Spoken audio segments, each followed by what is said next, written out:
I'm David Hosey. I am Plate Hosey. And we run Kinkell Farm.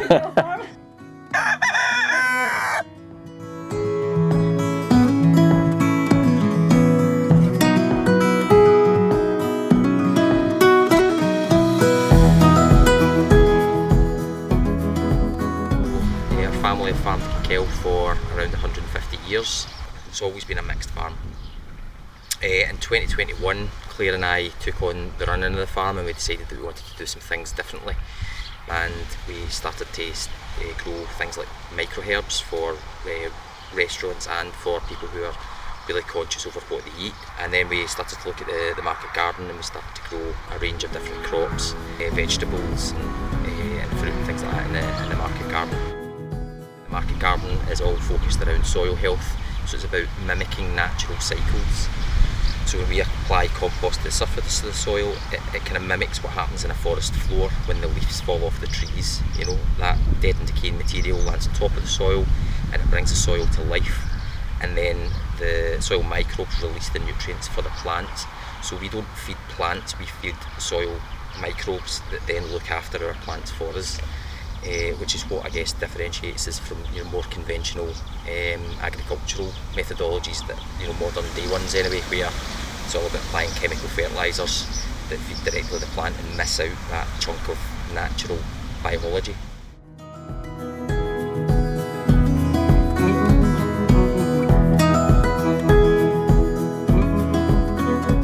Everything that's harvested and supplied from our farm is typically done so within 48 hours. It's about making it part of the community and actually delivering something to the local people. That's really important to us as well. It really is as fresh as you'll get it. In some cases, sometimes it's minutes before people get it. It just depends what kind of day we're having, what challenges we've ran into. One of the reasons that we started to make some changes at the farm was because we found it quite difficult to find organic veggies and things like that from just local shops. We were looking to start eating in a clean sort of way was mainly because I was diagnosed with ulcerative colitis. I had quite a difficult pregnancy with wee Ava, but Davy stepped in and started looking at rotational diets. Within sort of 4 to 5 days, I really did start feeling a lot better quite quickly.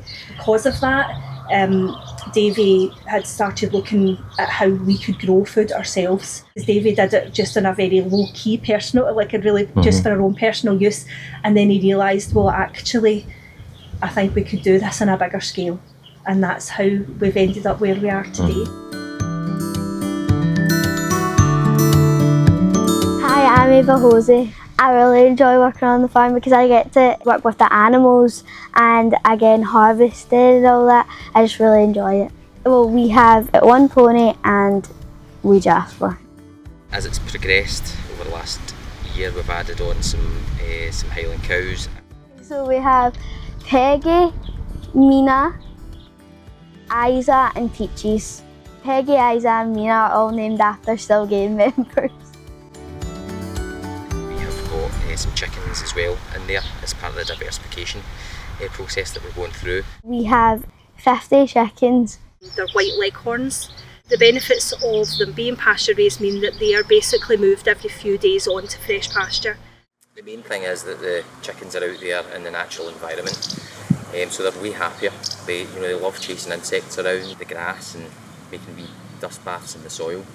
They're very productive, they lay lots of eggs, and those eggs themselves are different from what you normally get from even free-range chickens. That's what customers are telling us anyway, because we pretty much sell out of them every single week. So the animals are amazing.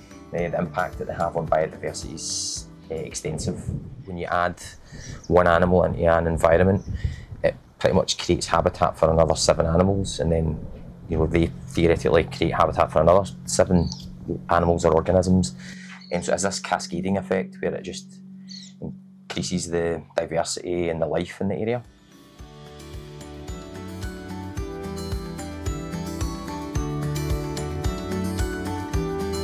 Beyond that, we've obviously been looking at infrastructure, so setting up the polytunnels and the growing spaces, the refrigeration, that allows us to keep things nice and cool and preserve nutrients, etc. Setting up the customer base as well, so that we actually connect with people and get to know our customers and what they want and what they would like us to do next as well.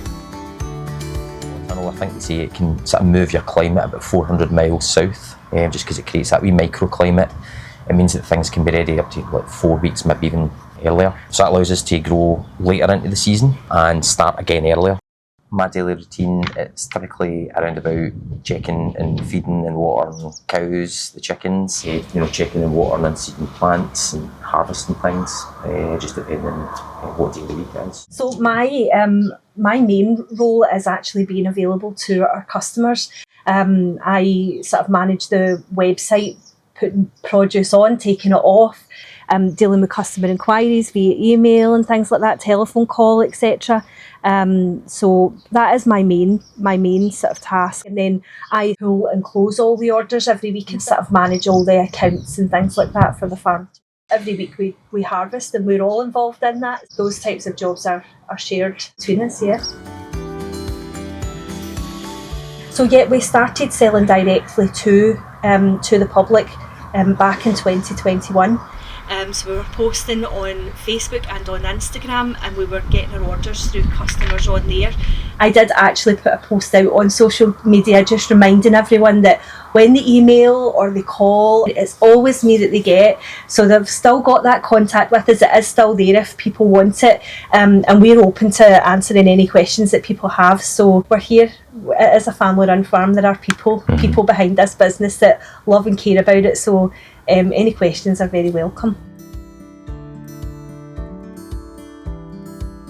I suppose we find ourselves being part of a kind of community of people who are of similar minds to ourselves. So I've seen myself on days where, you had a plan for the day and the plan hasn't quite gone the way that you wanted to, but you get the boxes out and you're out there and you're handing it to the customer on the door, and you maybe felt like you're a bit of a low point that day, and just people take it off you and they're so delighted about it because they've got fresh peas or the wee cherry tomatoes or whatever it is that they've been so looking forward to, and their face just lights up, and that feeling of appreciation, it just gives you a lift. The customers give back, but aye, so that's one of the things that keeps that you going. About it, aye, absolutely. But I think it's important to say that last year I actually went back to see my consultant, and I've actually been given the all clear. They've said that there's no longer any presence of ulcerative colitis. So whatever we're doing and the changes that we've made in our personal lives, and also the things that we choose to consume, I definitely think it's made a difference. So I'm a happier person for it. What are the future plans for Kinkell Farm? Well, our list is long. Very long. Very long. We have people daily coming to the farm looking for a farm shop, so we would love to give it to them. We would love to have a farm shop on site. Kind of aspirations of maybe having a cafe or something like that on the farm eventually. People sitting, ordering something off the menu and seeing it coming out of the market garden or the field, super fresh, just being prepared, and then sitting and eating it within minutes of it being harvested. I want to open a cafe. Give us a shout. We're interested to hear from you. Definitely something for the future. Yeah.